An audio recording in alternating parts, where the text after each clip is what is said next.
Glory, glory, glory to you, oh Lord. For another day. Today is the fourth day. Ọjọ́ kẹrin. Nínú ìrìn àjò fìyìn ìbéèrè.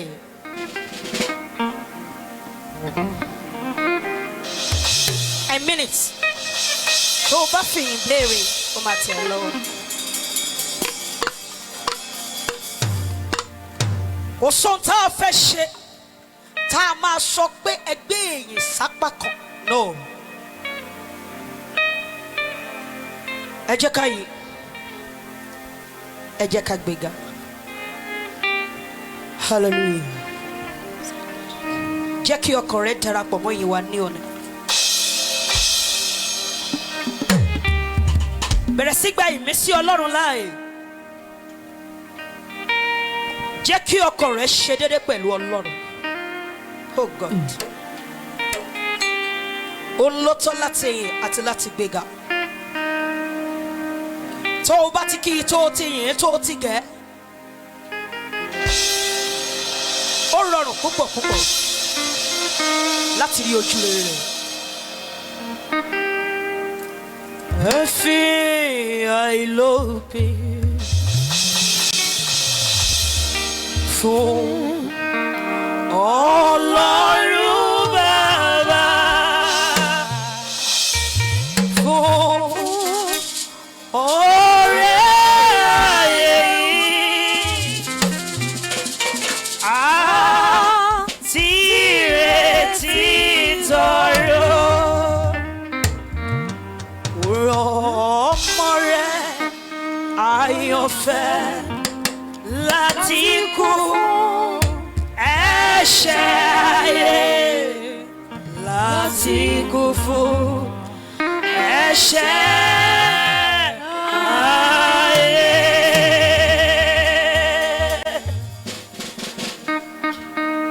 Jẹ́ kí ìyìn yẹn, jẹ́ kí ó ní ìtumọ̀ ní ọ̀dọ̀ rẹ.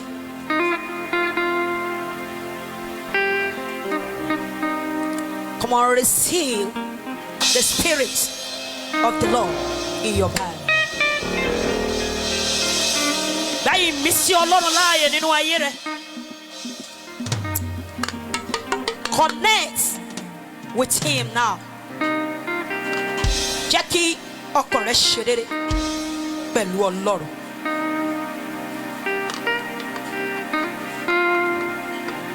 Àṣẹ ń bẹ nínú ìyìn rẹ.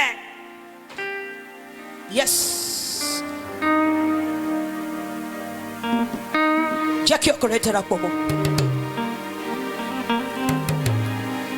Ó fi àìlópin fún Ọlọ́run Bàbá, fún oore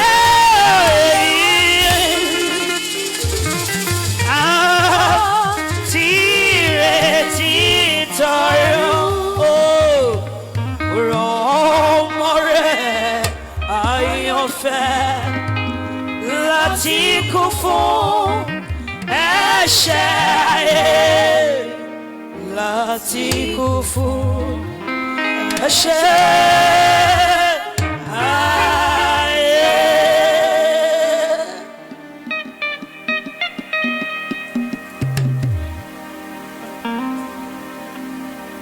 Thank you, Jesus. Appreciate you.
ṣe inú ayọ̀ mi. Tí mo bá wáyé náà mi, láwọn tó lù ṣe inú ayọ̀ mi. Máa wá máa wọra mi pé ṣé mi lọ́lọ́run ṣàánú fún bí èyí. Máa máa wọra mi wípé kí ni mo gbé fọ́dọ̀ níwẹ̀.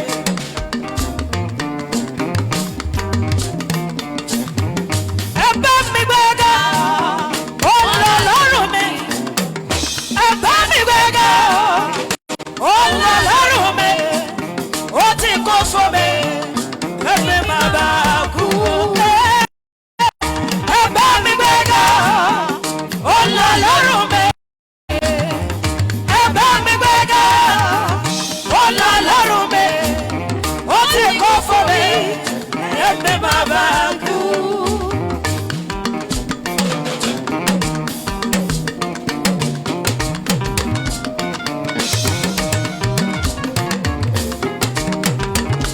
Ayérayé nínú ayérayé.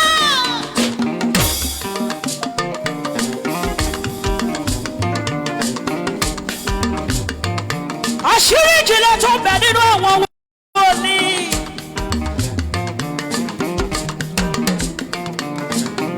Àdùntún ni ọ̀rọ̀ rẹ̀ ò ṣe é tú wò.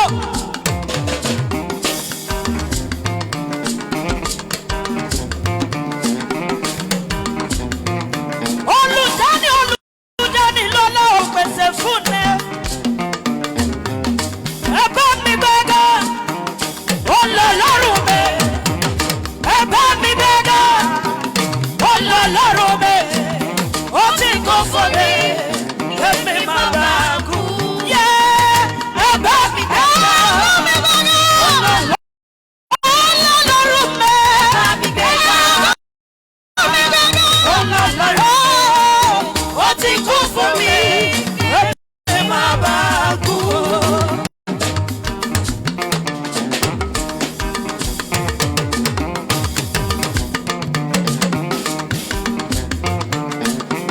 Ìgbà tó lọlé ọlọ́wọ́ èmi ò bá wọn lọ. Ìgbà tó lọlé oníṣègùn mi ò bá wọn lọ. Ìgbà tó sọ̀rọ̀ káàkiri ẹbí mi náà rẹ̀ pé kí ni wọ́n wá network. Wọ́n wá network káàkiri. Ìrìn àjò lè tètè yá. Àbọ̀mọdé wọn lòun gbá. Mo lọ́lọ́. Mo dá wọn lòun. Pé mo lọ́lọ́. Mo lálágbára. Ó tó fẹ̀yìn. Yá ẹ bá mi gbága. Ó lọ lọ́rùn mi. Ẹ bá mi gbága. Ó lọ lọ́rùn mi. Ó ti kún fún mi. Èmi máa bá gbága. Ó lọ lọ́rùn mi. Ẹ bá mi gbága. Ó lọ lọ́rùn mi. Ó ti kún fún mi. Èmi máa bá kú.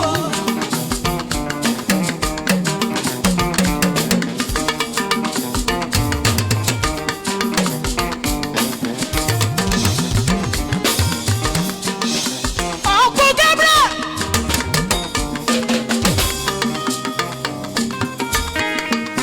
Àbọ̀rìn bọ́lọ́run fẹ́ràn wa.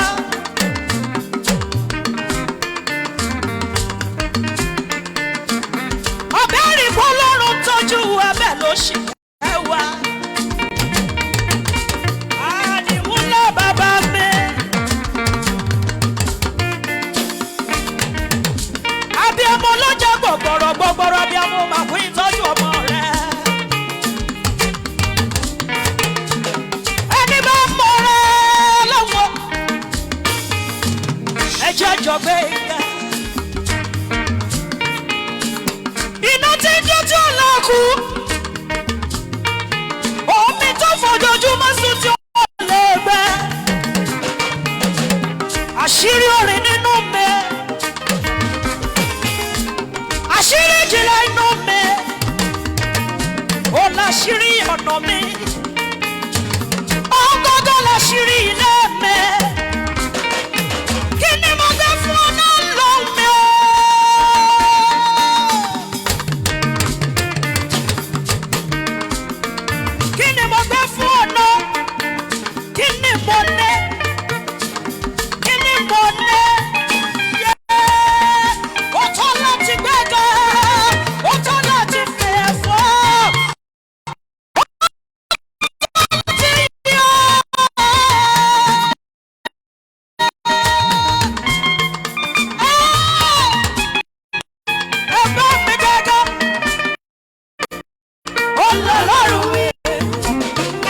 tí mo tẹnu mọ́ ní tí mo rí.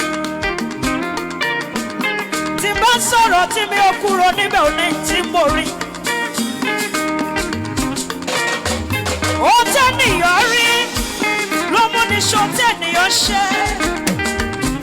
Èmi rí èmi Ọlọ́run mo dẹ̀ tún rí títóbi rẹ̀. Olùdá ayé bàbá mi. Ọlọ́run 1930 ń bẹ síbẹ̀. Ọlọ́run bàbá lọ́lá. Ọlọ́run oyè lámì. Ọlọ́run orí òkè ẹ̀rí o. Olórí ayé. Ọlọ́run májẹ̀mú. Ọlọ́run màmá mi. Ọlọ́run màmá mi. Ọlọ́run màmá mi. Ọlọ́run Fìlíṣíà. Àbíamọ lọ́jà gbọ́gbọ́rọ̀ máa ṣe. Ẹ ṣe.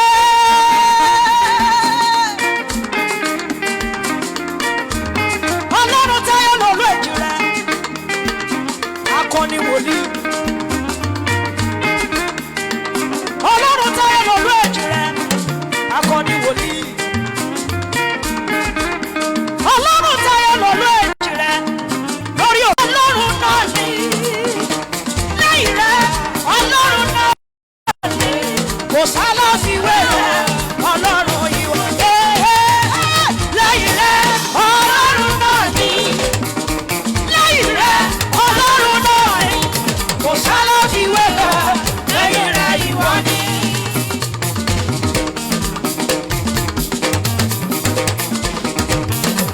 Please don't forget to share. Make sure you comment. Comment here. Oh yes. Thank you for your love. Mo dúpẹ́ o. Mo mọ rírì. Yes. Oh. Like and love. Make sure you comment and share. Yes, thank you very much. The Lord will bless you. And you will take it in the name of Jesus Christ.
àwọn tó ti kọ́ yẹn àwọn tó ti fọkàn béèrè yẹn wàá máa fi ọkàn yẹn béèrè báyìí bọ́ọ̀lù àti ṣílá béèrè má gbàgbé ó fi yìn béèrè a sì dá wọn lò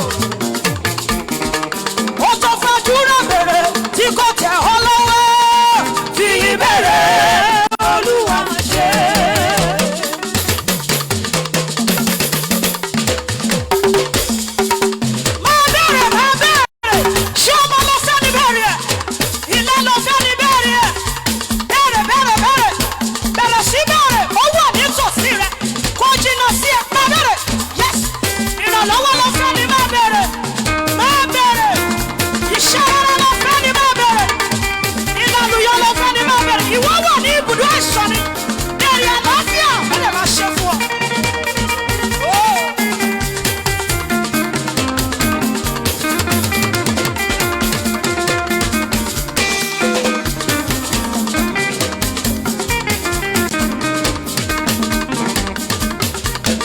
Tó fàdúrà béèrè